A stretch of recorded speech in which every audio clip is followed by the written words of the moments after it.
Hey guys, Shawn Clement here from the Richmond Hill Golf Learning Center, and I got some really cool stuff to show you today, okay?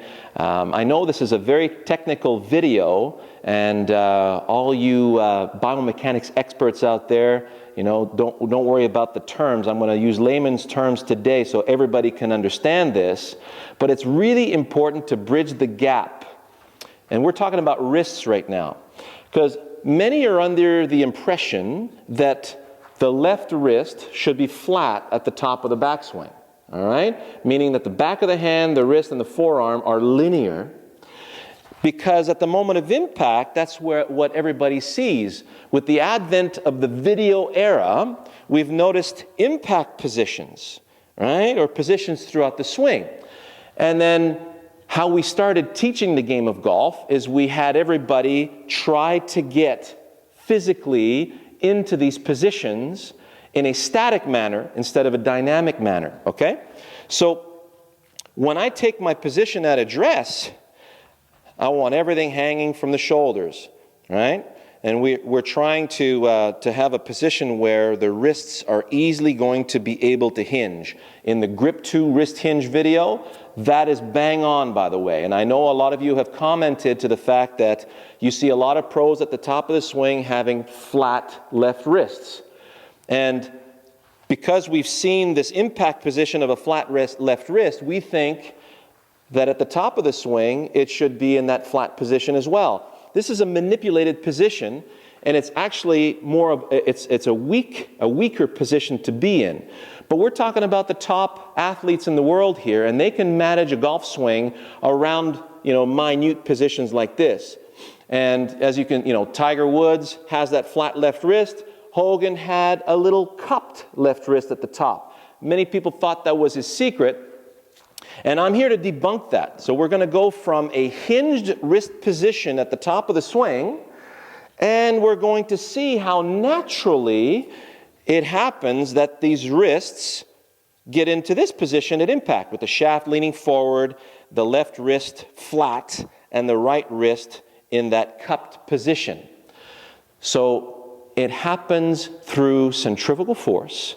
When centrifugal force is pulling on the club and I'm coming down, as my right arm starts to extend, it starts to square up. The right palm starts to rotate back toward the ball. But the thing is there's still lag going on in this club head. So as everything's starting to square up, the lag will have a tendency to bow my left wrist and cup my right wrist and put me in this very powerful position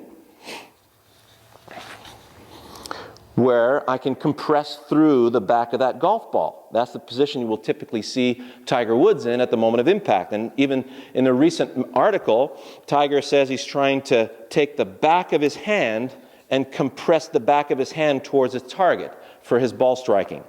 And that works really well for somebody who's very strong in the wrists and has good dexterity. But the average person that I'm dealing with on a daily basis, and you know, average golfers like you and me, we're looking for a more efficient motion. And the efficiency of the wrists, let me describe, I'll give you a couple of analogies here.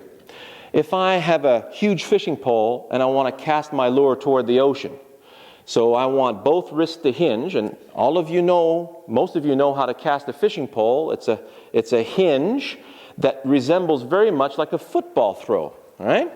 So if I'm throwing a football, it's a little different than throwing a baseball, although baseball players are starting to do it a little bit closer to what a football player does because it's more anatomically correct. So as I'm coming through, the elbow leads my hand, the hand leads my fingers, and the motion is very much released on the snuff boxes, right?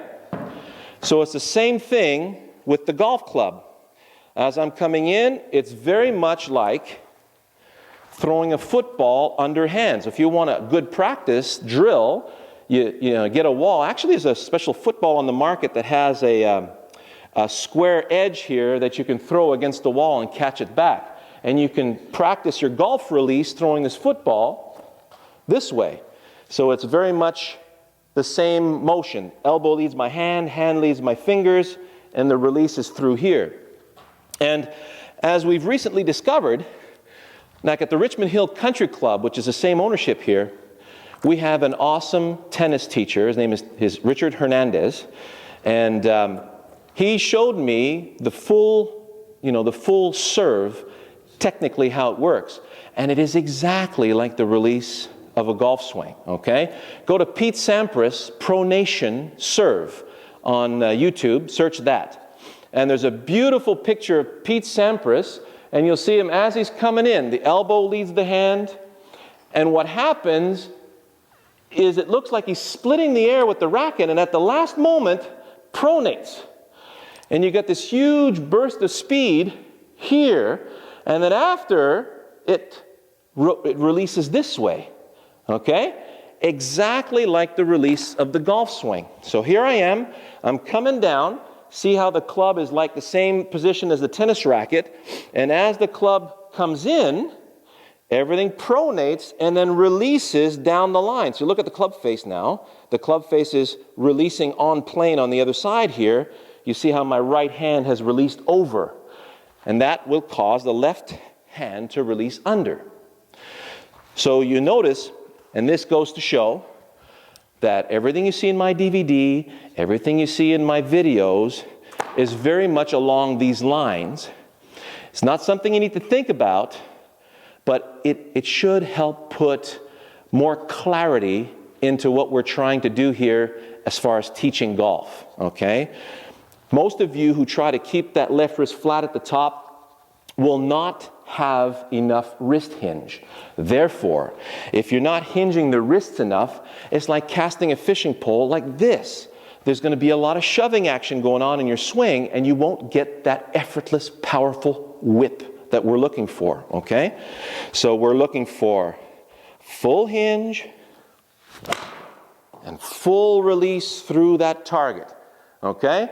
And I guarantee you, at impact, this is what it looked like. I know my swing.